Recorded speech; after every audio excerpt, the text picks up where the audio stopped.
आप सभी पुण्य आत्माओं को डिवाइन स्पीच की पूरी टीम की ओर से दिल से प्रणाम। आज हम विपश्यना के बारे में कुछ जानेंगे। आज का प्रश्न है, विपश्यना कैसे की जाती है? विपश्यना मनुष्य जाति के इतिहास का सर्वाधिक महत्वपूर्ण ध्यान प्रयोग है। जितने व्यक्ति विपश्यना से बुद्धत्व को उपलब्ध हुए हैं, उतने किसी और विधि से शायद कभी नहीं। विपश्यना अपूर्व है। विपश्यना शब्द का अर्थ होता है देखना, लौट कर देखना। बुद्ध कहते थे, इहि पश्यको, आओ और देखो। बुद्ध किसी धारणा का आग्रह नहीं रखते। बुद्ध के मार्ग पर चलने के लिए ईश्वर को मानना, न मानना, आत्मा को मानना, न मानना आवश्यक नहीं है। बुद्ध का धर्म अकेला धर्म है इस पृथ्वी पर जिसमें मान्यता, पूर्वाग्रह, विश्वास इत्यादि की कोई भी आवश्यकता नहीं है। बुद्ध का धर्म अकेला वैज्ञानिक धर्म है। बुद्ध कहते, आओ और देख लो, मानने की कोई जरूरत नहीं। देखो फिर मान लेना। और जिसने देख लिया उसे मानना थोड़ी पड़ता है, मान ही लेना पड़ता है। और बुद्ध के देखने की जो प्रक्रिया थी, दिखाने की जो प्रक्रिया थी, उसका नाम है विपश्यना। विपश्यना बड़ा सीधा सरल प्रयोग है।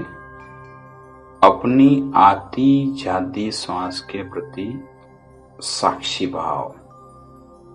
श्वास जीवन है। श्वास से ही हमारी आत्मा और हमारा देह जुड़ा है। श्वास सेतु है। इस पार देह है और उस पार चैतन्य है। मध्य में है श्वास।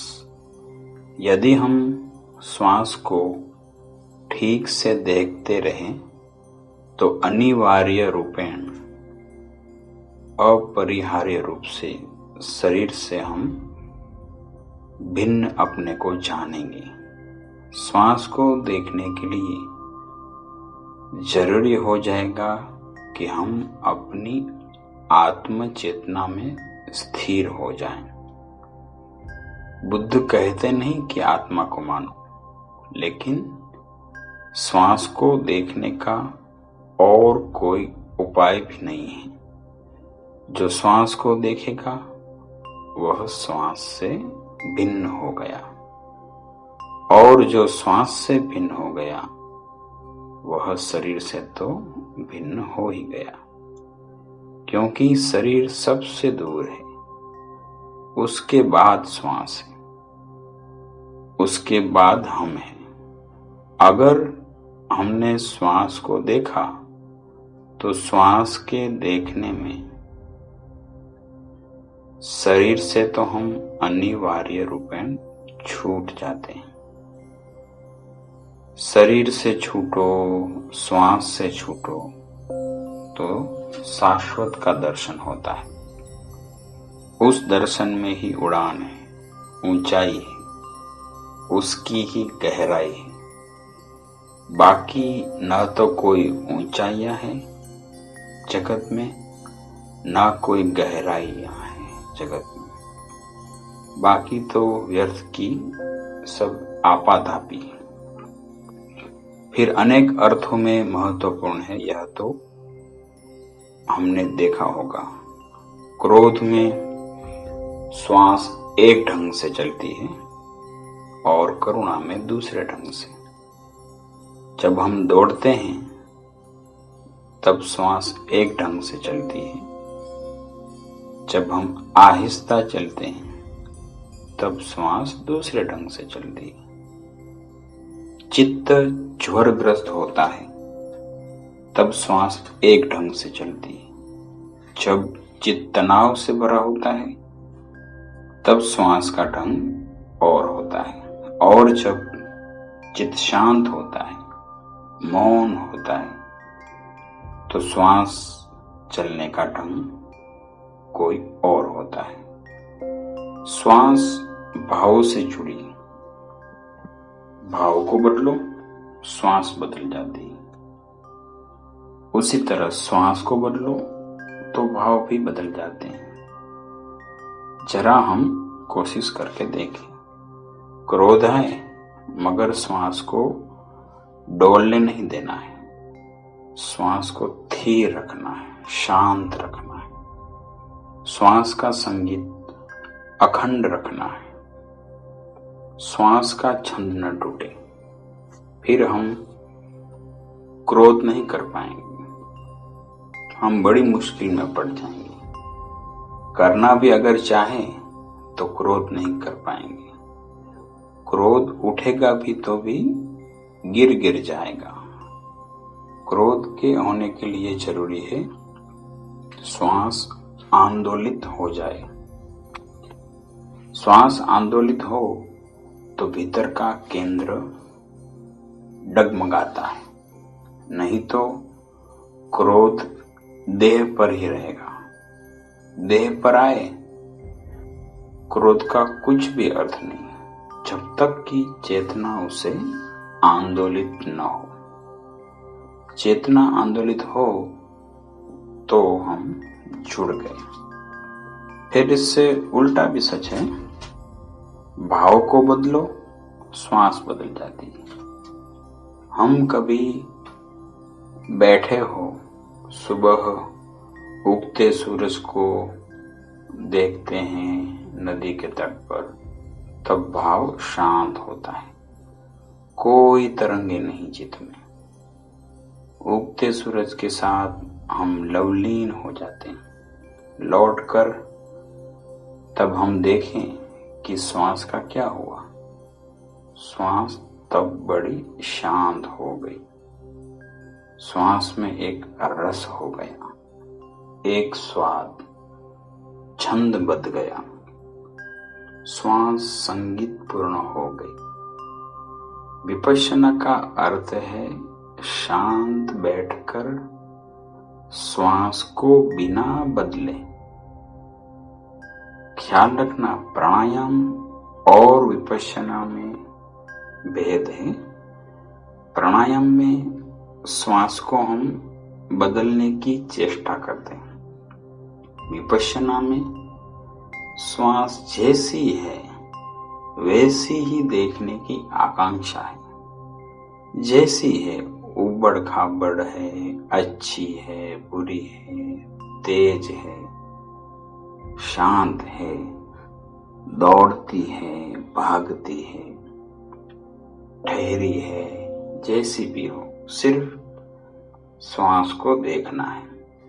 बुद्ध कहते हैं अगर हम चेष्टा करके श्वास को किसी भी तरह नियोजित कर पाए तो चेष्टा से कभी भी महत्वपूर्ण फल नहीं मिलेगा। चेष्टा हमारी है, हम ही छोटे हैं। हमारी चेष्टा हमसे बड़ी नहीं हो सकती। हमारे हाथ छोटे हैं।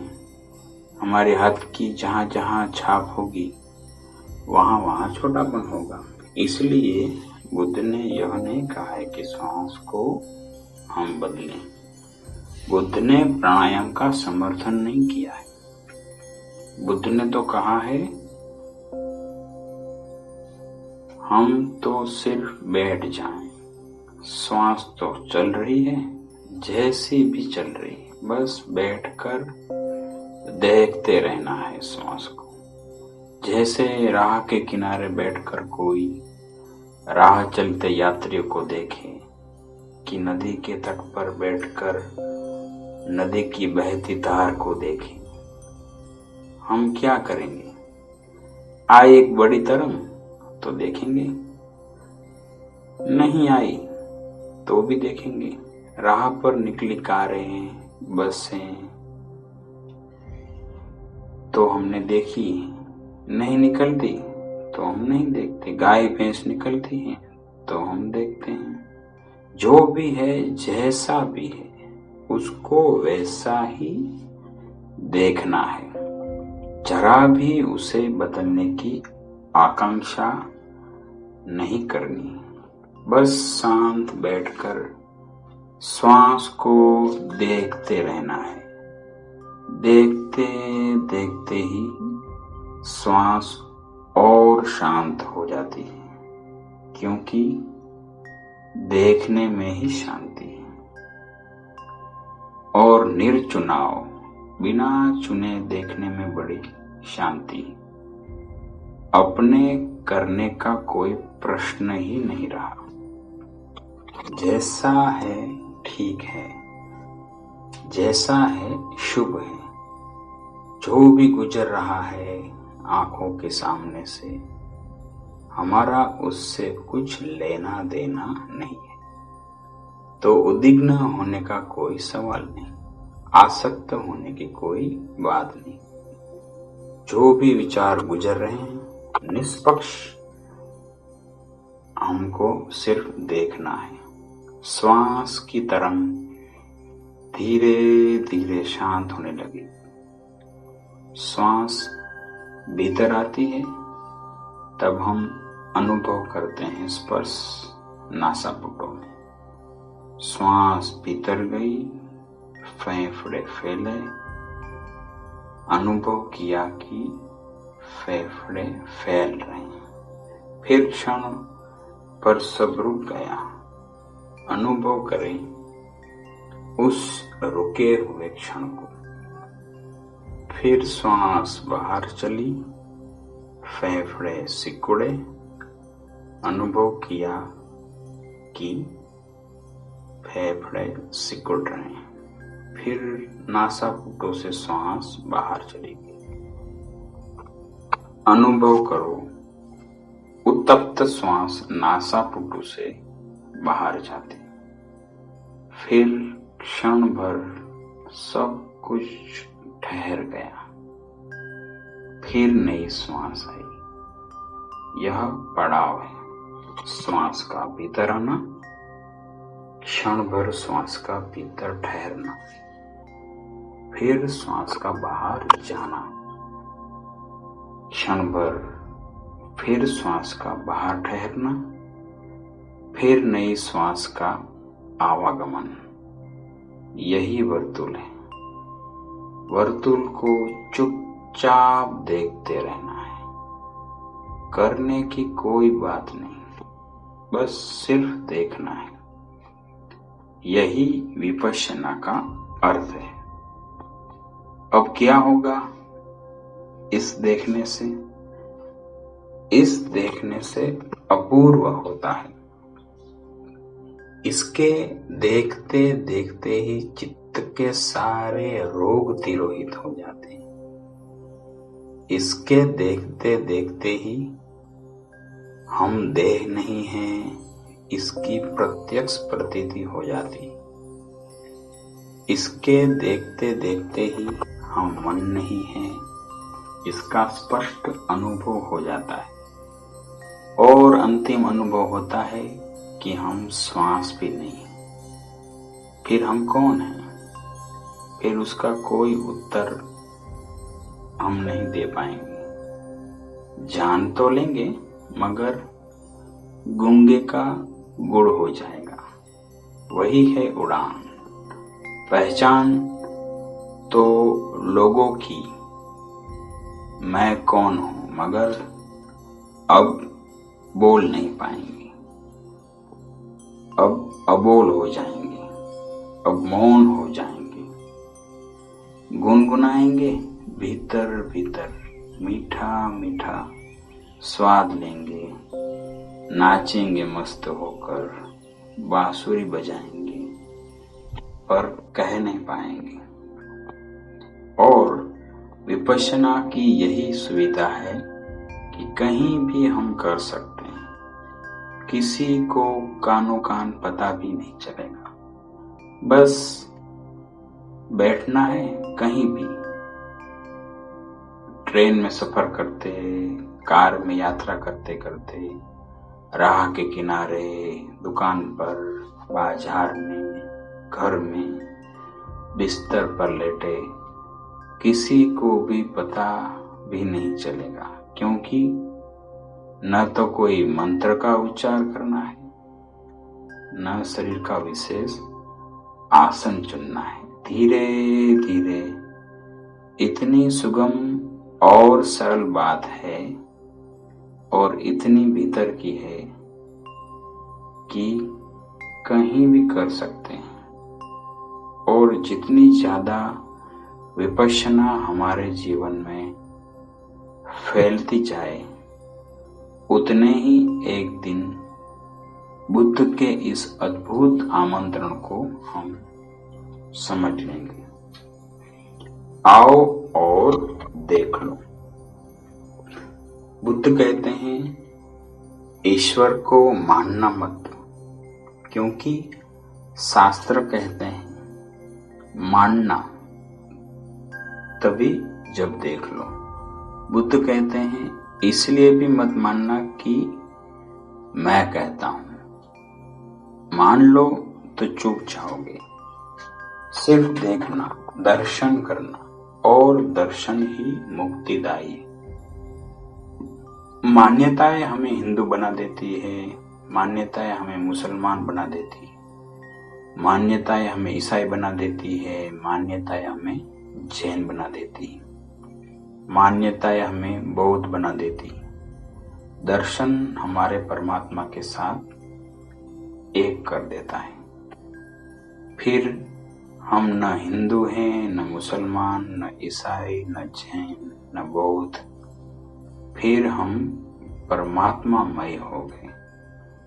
और वही अनुभव पाना है, वही अनुभव पाने के योग्य है। आप सभी ने इस वीडियो को पूरे ध्यान से और बड़े प्यार से सुना, इसके लिए आपका दिल से खूब खूब धन्यवाद। और ईश्वर से यही प्रार्थना है कि आप भी आज से ही विपश्यना का लाभ लें